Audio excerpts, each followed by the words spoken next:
Ibu dulu apa? Dulunya Islam ya? Dulu Islam ya? Dulunya Islam ya? Iya.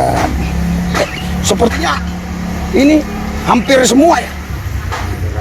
Oh, rata-rata. Assalamualaikum warahmatullahi wabarakatuh. Berjumpa lagi dengan Pakar Debat Lintas Agama ya, channel yang menjadi tempatnya teman-teman belajar dunia debat lintas agama ya. Dan sekali lagi mohon dukungan buat channel ini. Channel ini adalah salah satu channel backup yang kita buat menggantikan channel-channel backup yang sebelumnya yang sudah pada dimatikan oleh para polemikus ya. Sudah di-report dalam jumlah besar sehingga channel tersebut pada tewas semua. Sehingga mau nggak mau kita buat lagi dari awal ya, yang namanya perjuangan, ya memang seperti itu, nggak boleh menyerah. Karena kalau kita sudah menyerah, maka sudah selesailah perjuangan kita. Tetapi selama kita belum menyerah, maka masih ada peluang, masih ada kesempatan. Jadi kita akan terus menyuarakan kebenaran ini, ya kita akan terus mengabarkan kebenaran-kebenaran seputar dunia lintas agama. Di kesempatan kali ini ya, kita akan membahas Pendeta Risuli Lubis yang hampir ditabrak kereta api. Jadi Pendeta Risuli Lubis ini melakukan pelayanan di samping rel kereta api dan hampir ditabrak ya. Bukan saya yang bilang, tapi dia yang bilang. Ya nanti jangan ada yang tuduh, ada yang fitnah bilang, wah kamu asal ngomong, kamu mendoakan orang yang nggak baik, kamu begini, kamu begitu. Ya saya nggak mau. Saya itu setiap hari jadi serangan fitnah, jadi korban dari para polemikus-polemikus yang tidak tahu lagi bagaimana menghadapi saya, sehingga yang bisa mereka lakukan hanyalah membuat fitnahan-fitnahan tanpa dasar ya.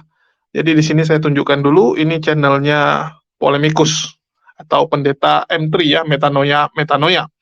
Baru 2 jam yang lalu. Ya, ini channel dia. Pendeta Risuli Lubis kaget, hampir ditabrak kereta api mendengar mereka hampir semua dari Islam ya. Jadi ini judul yang dibuat oleh Pendeta Risuli Lubis. Dan sekali lagi dia melakukan pelayanan di samping rel kereta api. Karena kita tahu memang Pendeta Risuli Lubis ini spesialis. Ya, dia spesialis turun ke jalan, terus mencari orang-orang yang untuk mau didoakan. Dan jangan lupa juga Pendeta Risuli Lubis ini menyertakan ya nomor rekening bagi teman-teman yang ingin membantunya, dan uang tersebut akan disalurkan kepada orang-orang yang di jalanan ini. Walaupun kita nggak tahu, ya kita nggak tahu sebenarnya dia ngasih berapa. Tetapi yang pasti setiap pelayanan Pendeta Risuli Lubis itu selalu disertai amplop. Nah, jadi Pendeta Risuli Lubis ini bagusnya dia nggak makan sendiri teman-teman.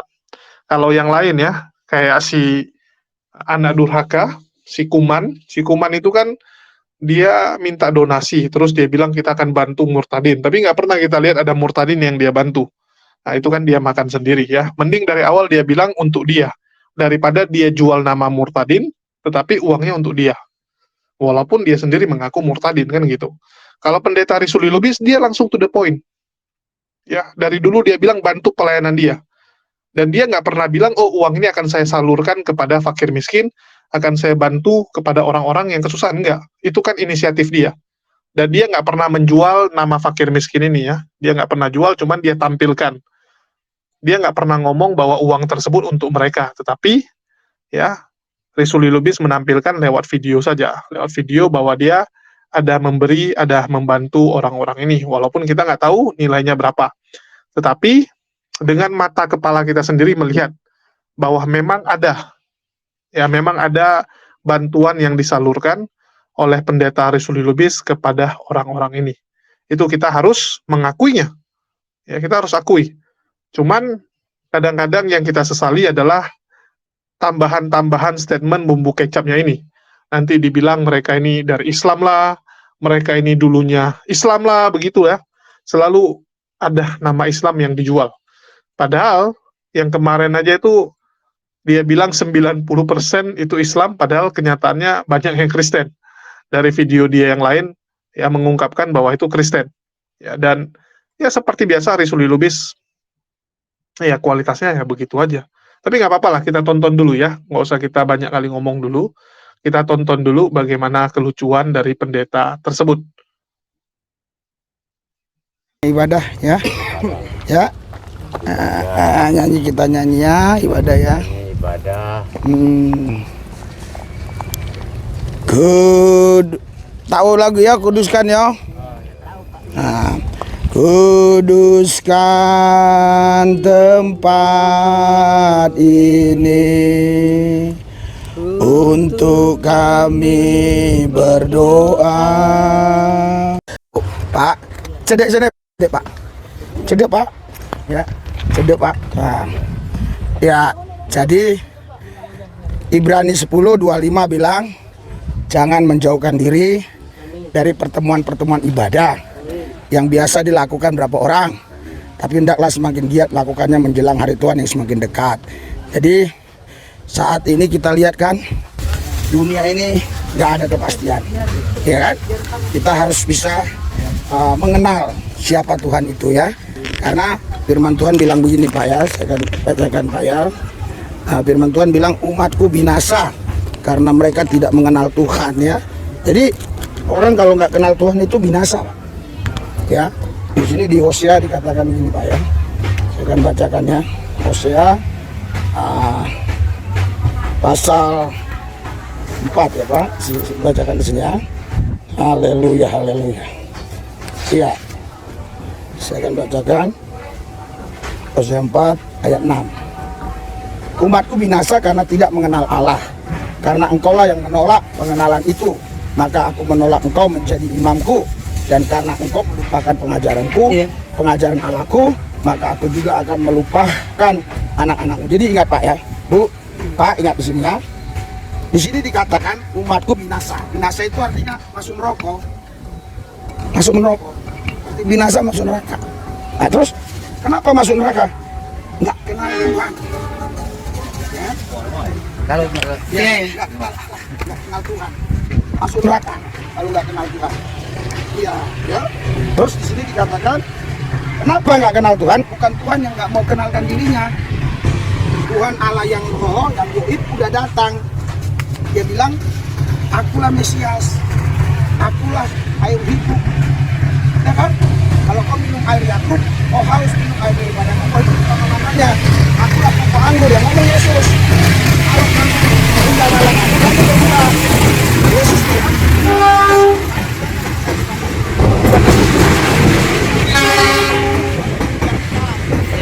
Yesus sudah mengatakan demikian.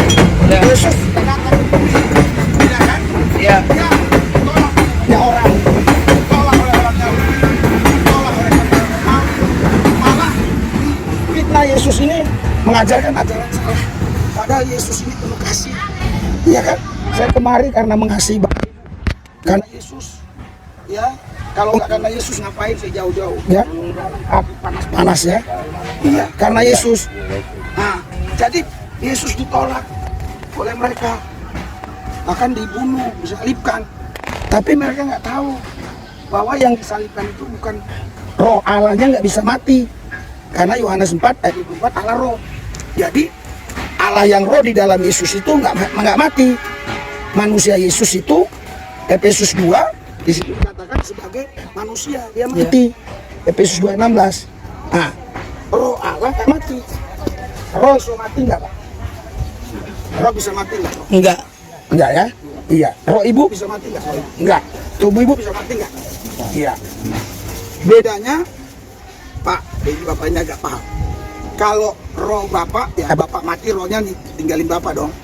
Ah, bener kan? Iya. Terus roh bapak bisa bangkitkan diri bapak nggak?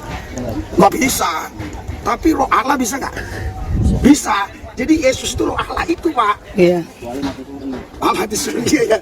Banyak uang orang ngerti Pak. Banyak uang kini orang ngerti.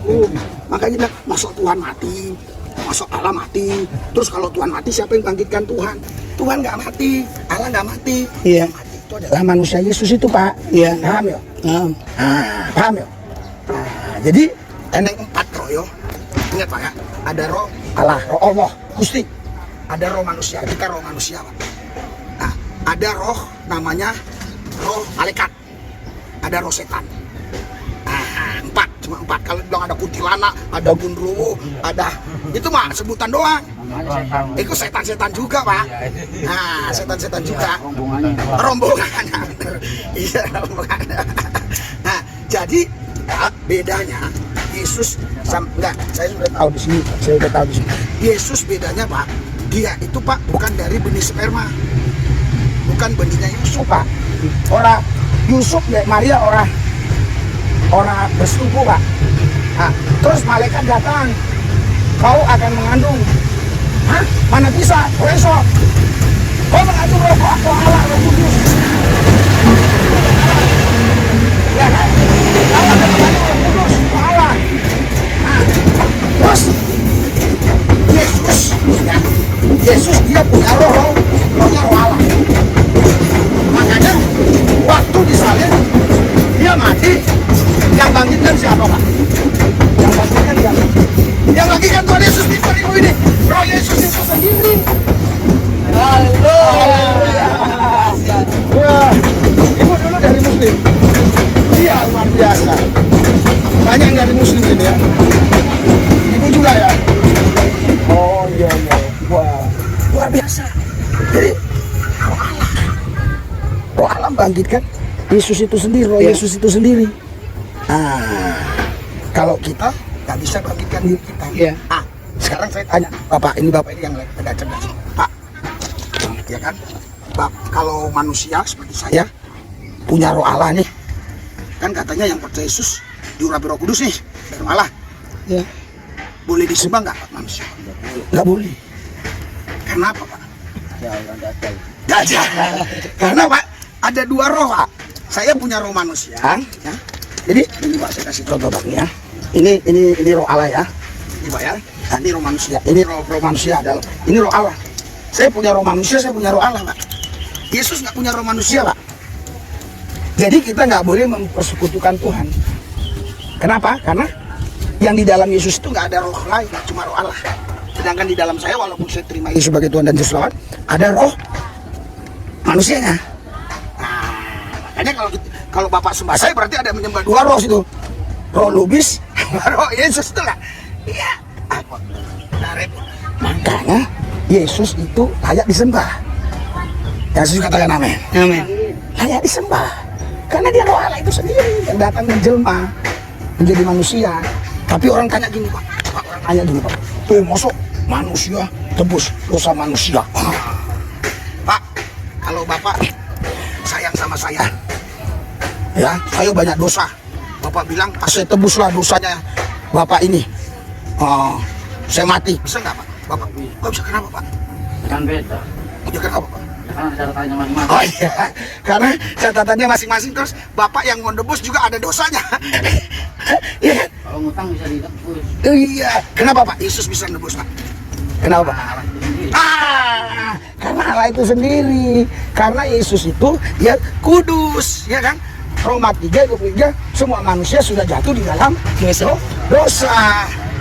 Iya, semua manusia sudah jatuh dalam dosa. Manusia Yesus itu kudus. Makanya dia bisa menebus. Yang percaya katakan amin. Berikan sorak-sorai dong buat Tuhan Yesus kita. Jadi ibu-ibu nggak salah ya, bisa percaya Yesus ya. Iya. Iya. Siapa dulu yang nggak percaya Yesus sekarang percaya? Dulu bukan ikut Yesus. Ibu dulu apa? Dulunya Islam ya. Dulu Islam ya. Dulunya Islam ya. Iya. Sepertinya ini hampir semua ya. Oh, rata-rata. Ayo ini. Oh, lucu ya, nggak apa-apa ya. Tapi kalau udah percaya Yesus, kita jadi satu tubuh di dalam Yesus. Amin. Amin. Kalau kita udah percaya Yesus, satu tubuh dalam Yesus. Jadi di sini umatku binasa karena tidak mau mengenal Allah. Kenapa nggak mau mengenal? Dia yang nolak Allah, nolak Yesus. Yesus dibilangnya bukan Tuhan. Yesus itu katanya apa namanya? Anak najis lah, zina. Ada orang-orang gitu. Padahal Yesus itu bukan lahir dari sperma dan sel telur. Yesus itu roh Allah. Iya. Iya. Ya di Matius 1 jelas. Ya. Matius 1 jelas itu roh Allah gitu ya. Jadi kita doa ya. Ya. Supaya benar-benar hidup kita di dalam Tuhan ya. Ya oke, Tuhan Yesus, aku bersyukur berjumpa dengan mereka.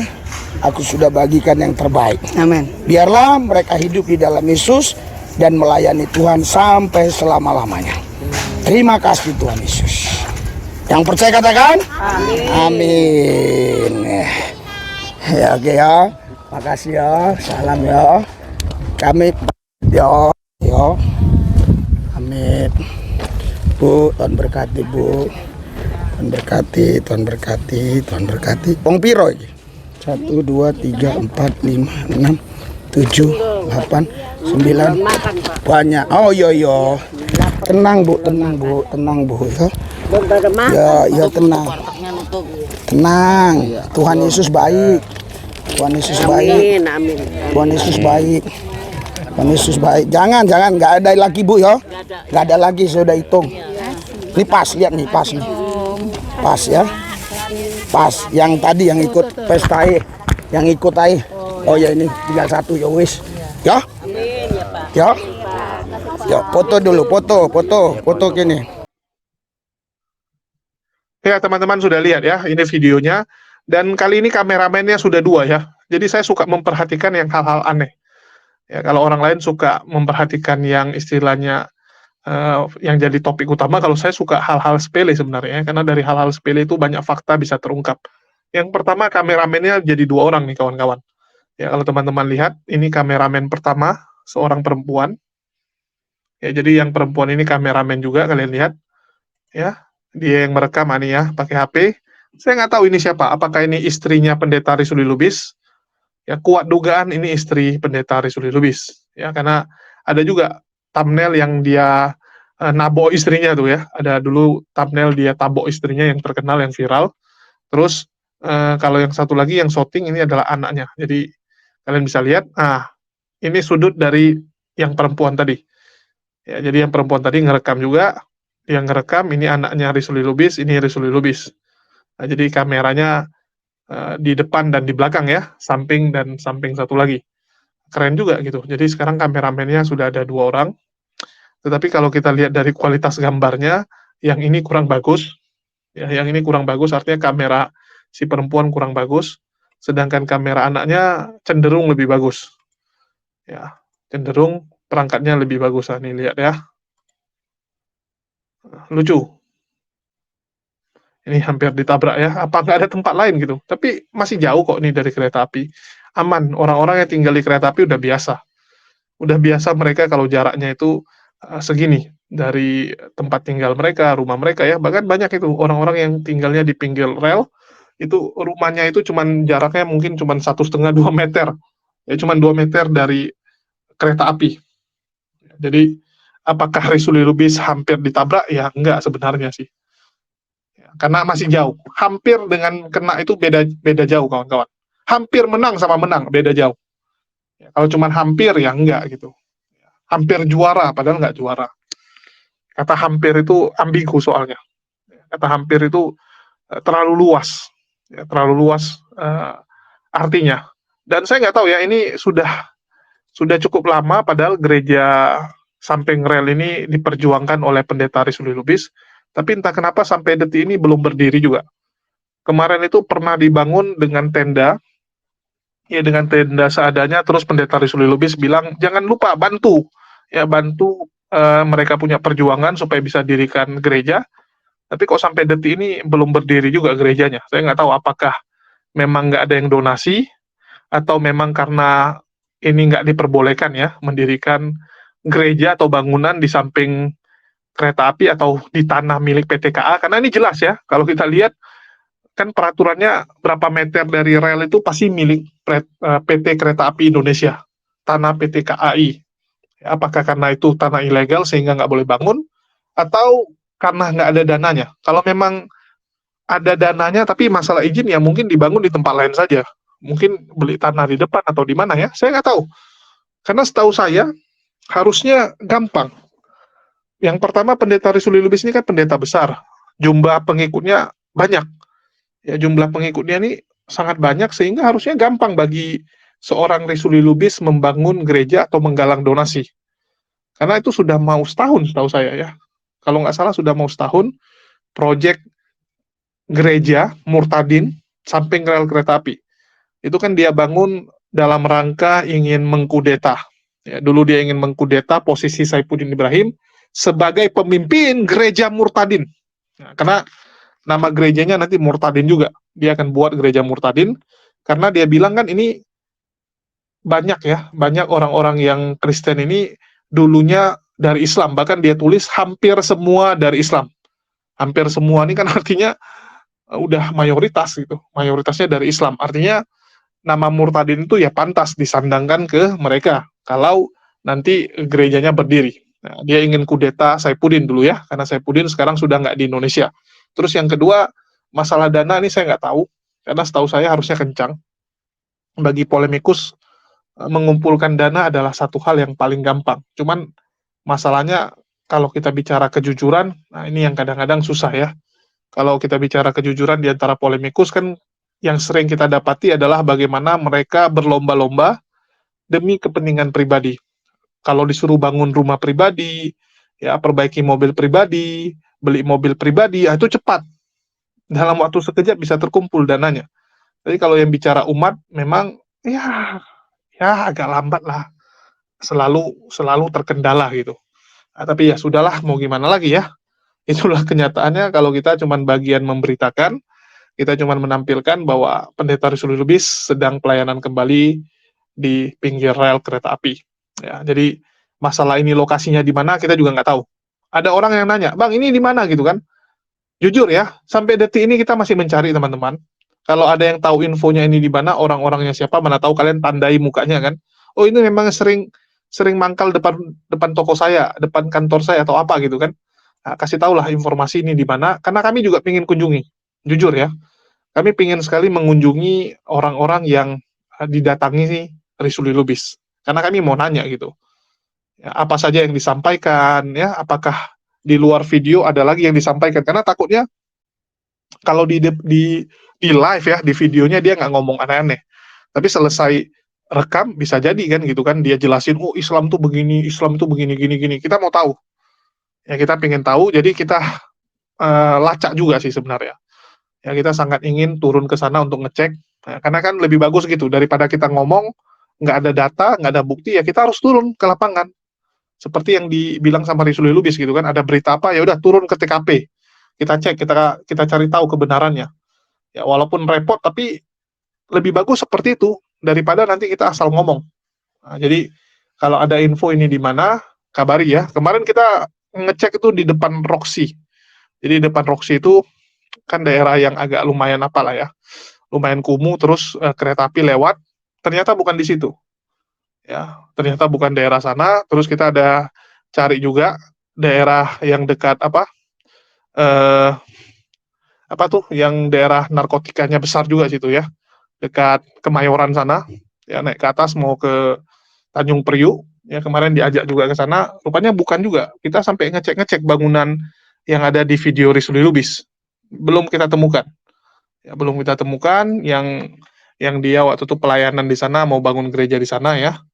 Nah, ini entah tempat yang sama atau enggak, saya nggak tahu.